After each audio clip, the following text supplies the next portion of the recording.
ধরো এই ধরো ধরো টেন দাও টেন দাও দাও। ও মা গো, মাশাআল্লাহ। দাও বাবা জুড়ে লেছি গো। এই যে। আইও আল্লাহ, আইও বাবা করলো আসসালামু আলাইকুম। আমার চ্যানেলটি যদি আপনাদের ভালো লাগে তাহলে চ্যানেলটি সাবস্ক্রাইব করে রাখুন। আজকে রান্না করব লাউ দিয়ে গরুর গোস্ত। এদিকে গরুর গোস্তটা আমি রান্না বসিয়ে দিচ্ছি। একটি মাটির চুলায় একটি কড়াই দিয়ে তেল দিয়ে তারপর একটু ভেজে নেব। কিছুক্ষণ ভাজা হয়ে গেলে দিয়ে দেব আদা রসুন বাটা, দিয়েও কিছুক্ষণ ভেজে নেব।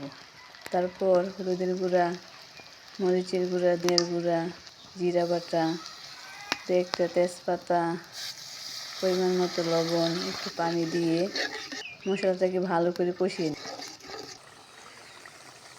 মশলাটা যখন ভালো করে কষানো হয়ে যাবে তখন গরুর গোস্তগুলি দিয়ে গোস্তের সাথে মশলাটাকে ভালো করে মিশিয়ে তারপর ঢেকে আস্তে আস্তে সিদ্ধ করে নেব।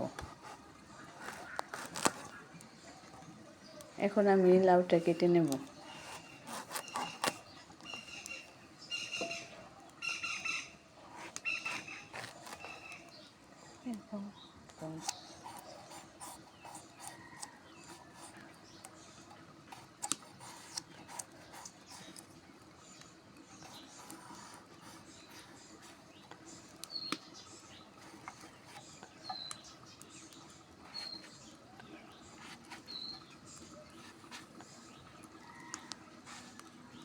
এইভাবে আমি সবটুকু লাউ কেটে ধুয়ে পরিষ্কার করে নিয়েছি।